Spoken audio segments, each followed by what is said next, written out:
This is a school board and a facilities committee outreach planning meeting. And I guess we're here because of what we did not do the first time around.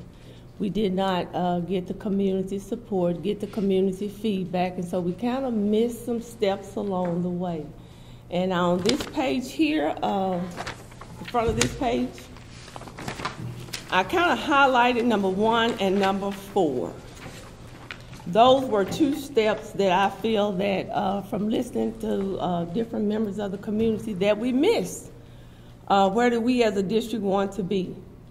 And we cannot answer that question without having proper community support and feedback from the community, because we know the community supports the school and the school supports the community.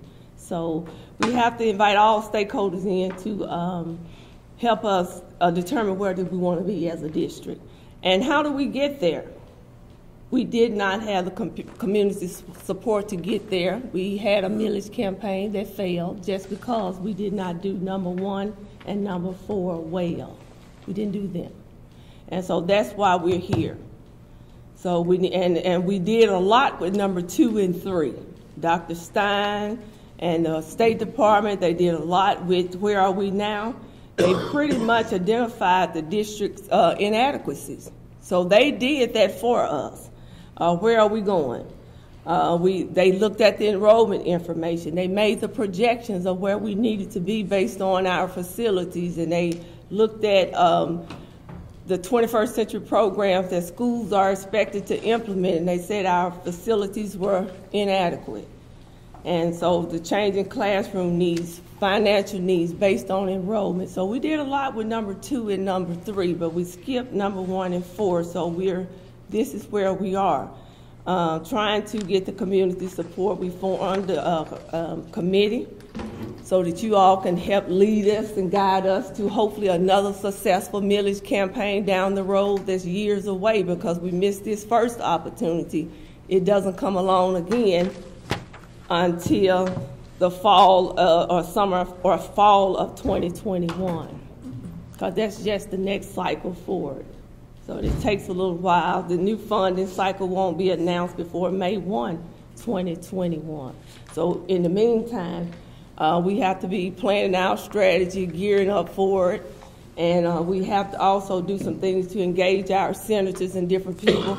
I gave you also the contact information for senators and representatives that need to be made. Talking points for the Director of Arkansas Rural Ed.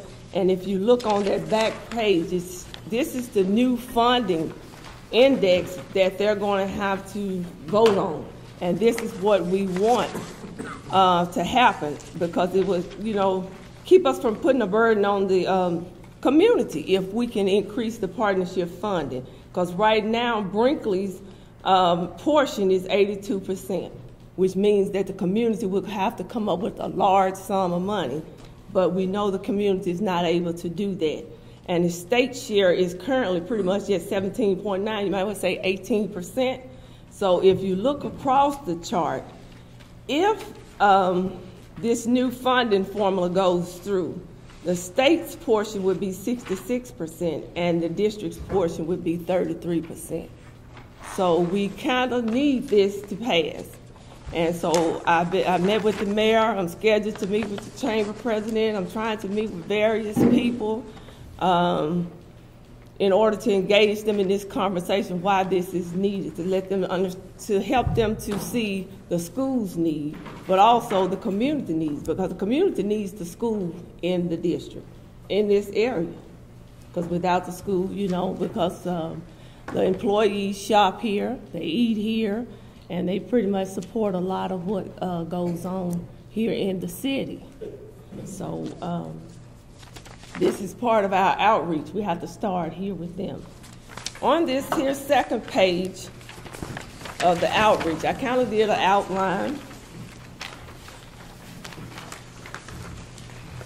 And I'm not trying to be presumptuous or anything like that, so I did put renovated or new facilities. It all depends on when we start going out here with the outreach. the feedback that we're going to get from the community. We know that the cost of renovation to bring things up to state codes is just as expensive as a new building. But if the community say that's the route we want to go, then that's the route we'll have to take. So once we start the outreach, we'll figure out the direction that we're going to go with the school and how we're going to move forward. At the bottom, I put the stages that normally happen here. Establish a need of plan outreach efforts. That's where we are now. Stage 2, assess our resources. Stage 3, revenue options. Stage 4, election planning. Stage 5, post-election process. So I kind of put where we are. We're here at stage 1 now. And on the side, on the left-hand side, are activities that need to take place during this outreach thing. Some of it along the way there's planning for it because we know the millage campaign is a ways out. We don't know anything about Terminex as of right now because Terminex, the court has not ruled. I hear the rumors that, yes, they have made the ruling, have not made the ruling. So I'm in contact with the lawyer all the time, and the judge still has not made his ruling on that. So that's one thing during our outreach in this committee, as well as the board and the district, we have to put out the appropriate and accurate information. We have to make sure that accurate information is going forward. Reach out to the senators and representatives about increased facility partnership money. That's what this paper is for, contact information. This is simply trying to ask them to increase the partnership money. So this would help the district down the road where we won't have to pay as much money and come up with so much money to renovate or build new facilities. Develop some community outreach strategies to garner community support. We know we need some strategies, and so we're looking to the community and the committee to help us with those strategies. How can we get community support? And so we're looking for you all to help us to determine how to get that support. Create a list of organizations and churches to reach out for support. We need to know who we need to be contacted. Set up community meetings in various locations, not just have them at the school. Can we go in different places within the community and talk to the people just to raise awareness of at least awareness about where we are with our facilities. If you look on the back, there's some more activities, selling our district, positive publicity, community support. All stakeholders are responsible. It starts with the school staff, the school board, and everyone, and all the parents. Positive publicity. Because the fact of the matter is that when I assess the data, the schools around us may look like they're doing much better than Brinkley are, but they're not. When you look at the ESSA score, and what people don't understand about the ESSA score has a lot of things in it. It's not just test score. It has to do with student attendance. It has to do with dropout rate.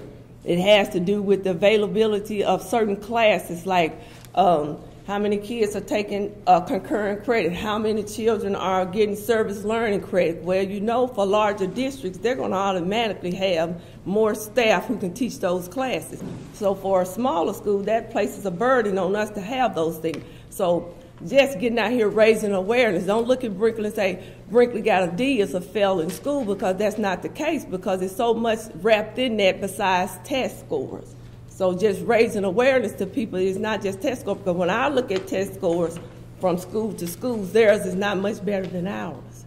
So we're looking at that score and that school rating, but it's based on a lot of factors other than test scores. So just raising awareness about that is what I'm trying to do as well. Identify a person or persons to lead the campaign for future millage. You got to have someone to step out there, because school officials can't do it. The school board can't do it. I can't do it. School staff won't be able to do it. So we have to identify someone to get out there and lead the campaign for the millage. Not only that, as a board member or as somebody interested in the community, you could go to the school and Mr. Wilson would throw a ladder up on a building. He'd take you on a tour of the roof. He'd take you, because he was able to keep the plant where it needed to be.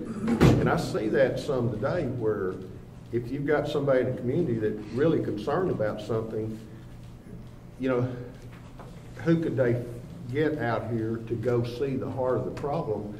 And then who do you have advising you daily about things that we're facing that, you know, we can get by this year, we can do a patch job, or we got a electrical problem.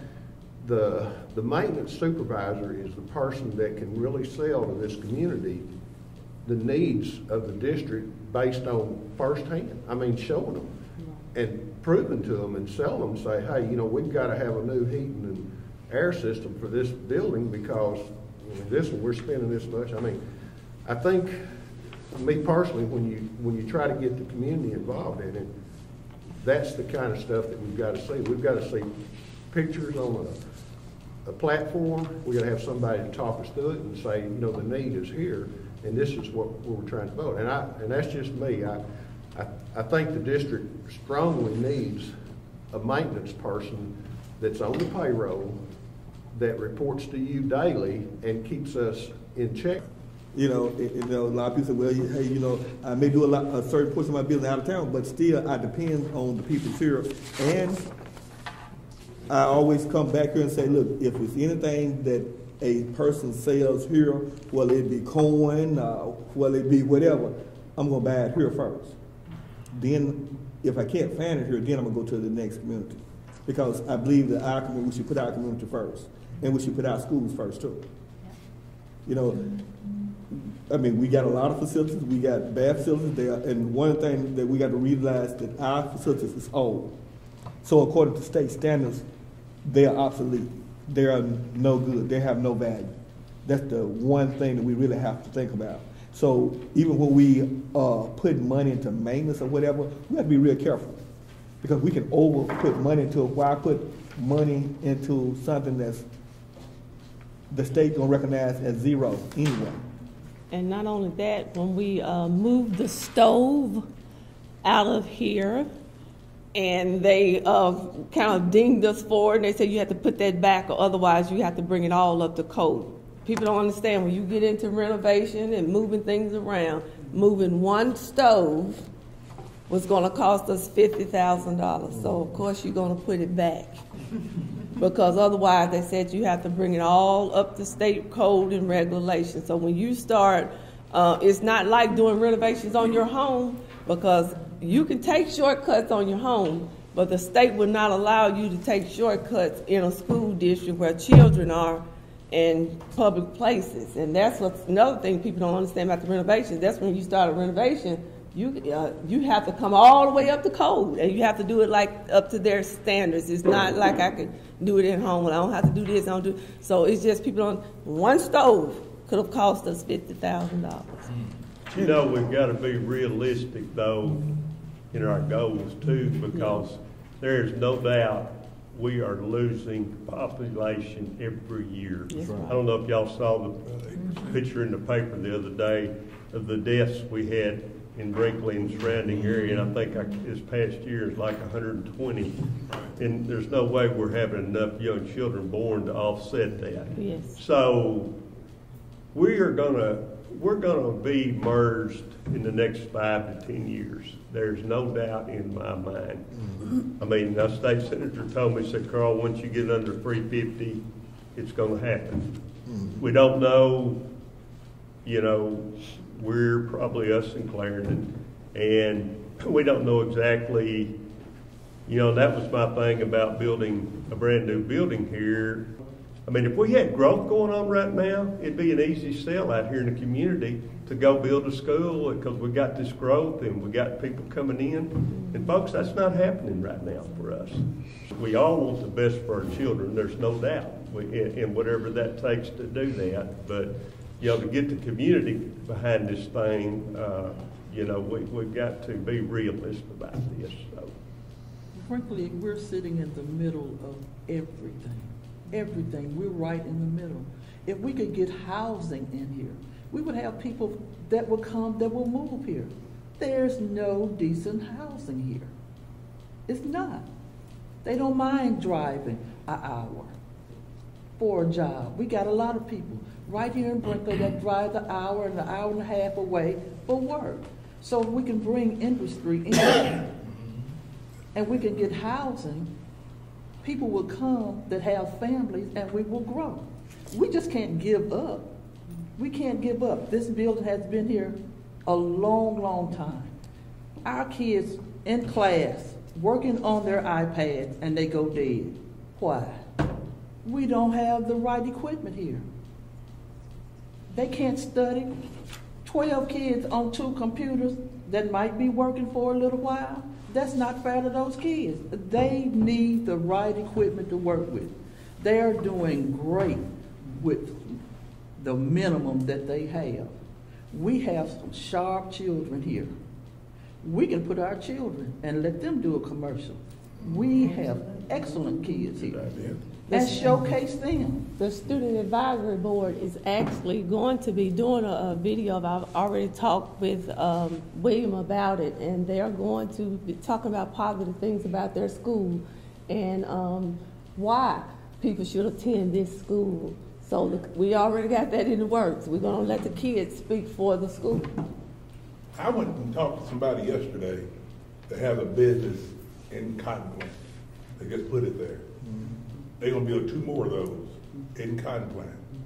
And that building they got right there was a $5 million project. And they're gonna put 2 more. And he said you can almost guarantee some of this is gonna feed over to Brinkley. Because the people that wanna move closer this way instead of back towards Cotton Plant, they wanna move back this way. So that's the marijuana industry. I went and talked to them yesterday. Strategically, we're the crossroads of eastern Arkansas. We're halfway between Little Rock and Memphis, halfway between Jonesboro and Pine Bluff. That's right. I mean, right on Interstate 40. We should be growing. We should be the same size as Circle. We should not be dying. There's got to be a reason for that. That's right. Yeah, And that we reason need was to old. figure It's out- old. We got the reason. We know the reason, but yeah, we can't do nothing about the reason now. But we should be Back in the growing. years. We should find a way to grow. And we should this contact the community. governor too, because he's a lot of he has a responsibility to try to put industry this way as well. Right. So reaching out to him wouldn't hurt as well. You know, because we did talk about that in our superintendent symposium about the commerce and how it's kind of imbalanced in different places.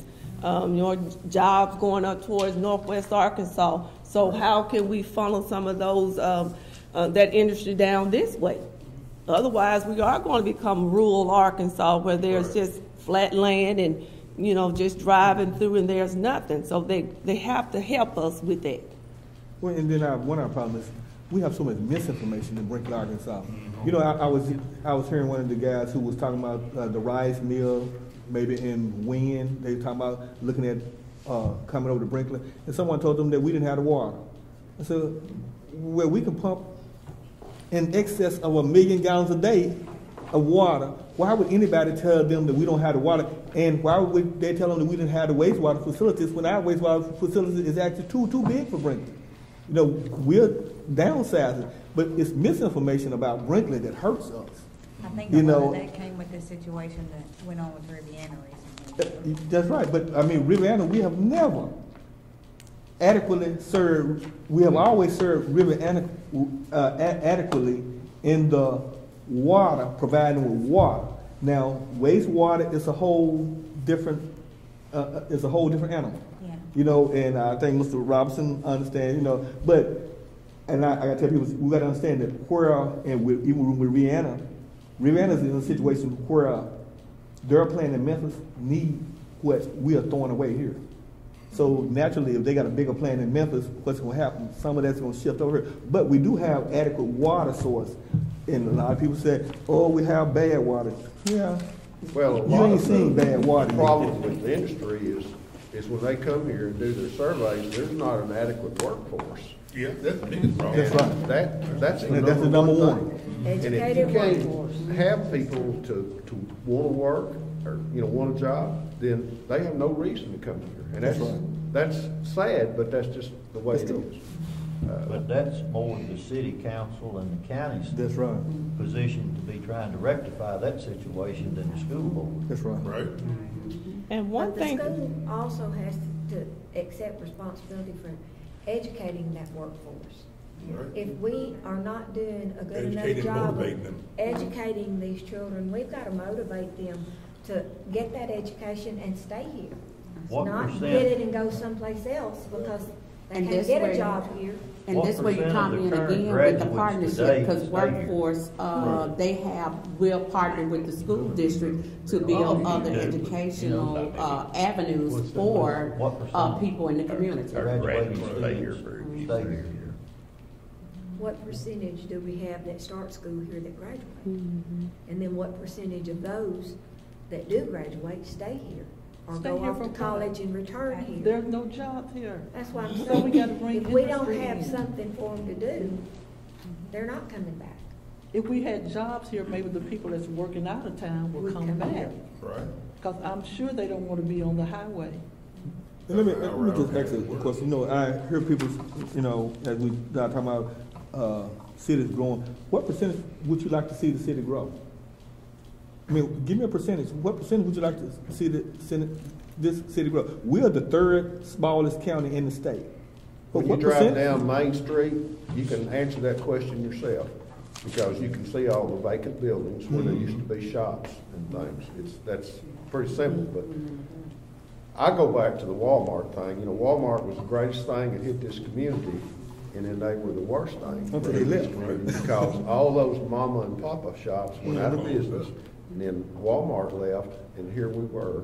We got the dollar stores and Fred's and all that, but Walmart should have never left, and we could have continued to reap the things that Walmart offers, and we could do it today some, because even though we're away from the towns they're located, but this community lost a lot We with did. the Walmart. Elections have consequences. Yep. You elect certain people who run people away, and they have consequences. And that's true, because look at Hazen is getting a Love truck stop. Oh, my God. But we actually, every time a trucker stop here, we want to give them a ticket. Oh, I'm not. That's the city, that's not the school. That's right. Are we meeting your expectations tonight? I mean, you're the one that had the agenda and wanted to get. Yes, sir, and I mean, this is important information, so we didn't get to this, but what I would like you all to do is to take it home. In our next meeting, we have to set some timelines, put some of these people in these positions, and have some strategies, some ideals. I got some of the ideals tonight that you all were saying, so we have to put something in place, because I'm a person, let's put it down, let's get it done. Kind of type A with that. You put me down for getting the money to fix the marquee, because I'm gonna contact that class, but, y'all promised me that you're gonna keep current information about this school for the community to look at. Keep it going with what's happening out here and try to get the community into it. Okay. But I'll make some phone calls, and I'll visit with that class, and if that class can't come up with the money, I'll go to some more classes, and we'll, it may not be their marquee when we get through, it may be 4 or 5 classes, but somebody's gonna be responsible. That's great. You said $1,700. Well, it ran $1,800. I would get you the exact price. All right. And it was $1,800 and. That's for the new one now. That's for the new. That's for the new. The one to fix the other one was $3,000. Well, I'm okay. Just fix the other one. If 1,800 is what you need, because I think that's a real important link to the community. It is. It So, really is. Every church and everybody got one there. You want to divvy out any more responsibilities tonight?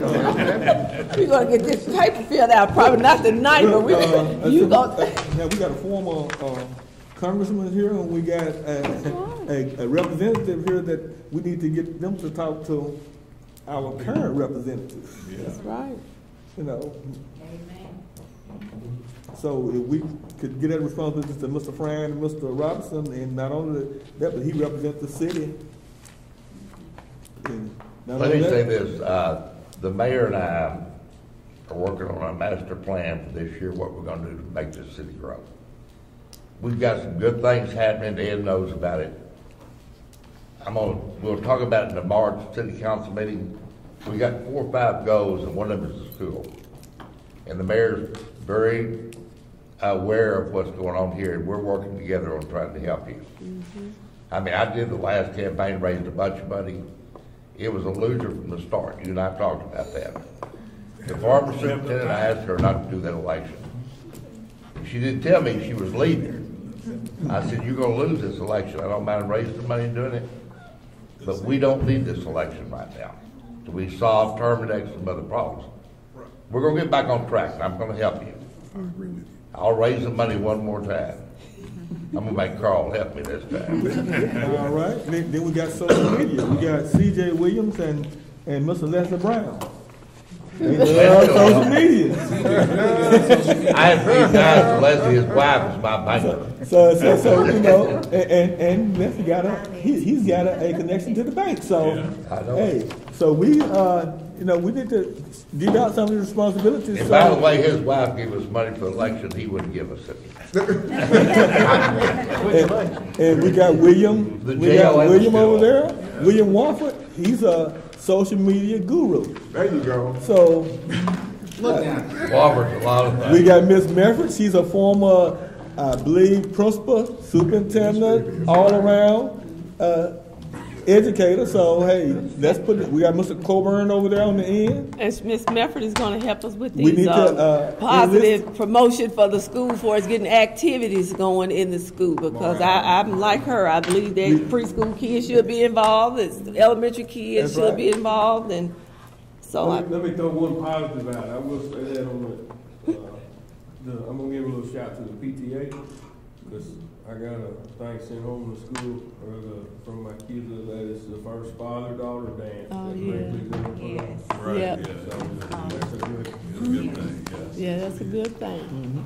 And we want to also start creating a list of organization churches that we can reach out to. And Mr. Mefford talked to me today about places, you know, different places we can go and probably talk to different groups. So Mr. Mefford, if you would come back with that list of them different Sure, people. I mean, the clubs that are functional here in town, I mean, I think the Rotary still meets out at Jean's, if they're, you know, as long as that, but any organization, I know we used to have an active Lions Club, of course, there was, I don't, about the Kiwanis, I mean, It's no longer. The Lions and the Rotary. but I'm just saying, there's some organizations here that we need to, you know, show them our concern, or talk to them about our concerns, and even show them firsthand, and let them get the good word out. Okay. And church groups, really, you know, the churches do a whole lot for this school. I know They do, they really do. They've got a lot of projects, and they can be a big benefit to us. For our community set up meetings, we can set up meetings at Marion Anderson. Schedule those. And I don't know, we have a grant writer here, Ms. Halliburton. You know, we'll use your expertise. you know, we had the expertise. It's just a matter of us coming together and using it. You know, and like I said, I'm proud to be a Brinkley. You know, I'm proud of it. Carl can get you on the agenda for the Farm Bureau board meeting the 7th of next month. Yeah, 7th of February. You can too. So mark the 7th. Okay, mark the 7th next month for 7th of February, Clarendon. Farm Bureau law. Who's that, Brenda, or who you talking about? Miss Poole. Miss Brenda. Miss Brenda. And not only that, he could get the meeting changed to Brinkley if that would help you. He just telling you. Curtis will not go there. I've already brought that up. Okay. But it's important. So. It is. But anyway. Okay, what time is the meeting? It's a meal, 6:15 or 6:30? Probably 6:30, 7 meeting usually. 6:30. Well, it's next Thursday. Did you say, okay, yeah. And you know, we can all support. We have an upcoming district tournament here in Brinkley this time that we haven't had in a long time. When is that, Tim? 6:30. Start on 11. Next Thursday at 6:30. Okay, next Thursday at 6:30. And we intend to Farm do Bureau, the county office. even some extra things there. We're gonna have extraordinary food this time. Not just good food, we'll have extraordinary food. Would I understand it right that there would not be another millage vote until 2021? That's that's that next cycle. We got a lot of work to do now. A lot of work. Well, you got to, before you go out too much in the community, we're gonna need to formulate a plan of what we're looking That's what I for. was gonna ask you, Right. if you're ready to Well, and that's why we just put on there like the millage campaign rollout date. We put the date down, not necessarily finna start that, but we have to do all this outreach groundwork first. You know, making sure we get positive publicity out about the school. We have a lot of work to do before we get to that point, and we can just set dates and stuff like that along the way. I'm just a time person. So. But like I said, everyone take this and look at this, and when we meet again, that way we can all pull our ideas together and go forth and do good work. And thank you, Mr. Colbert. We want you to keep coming too.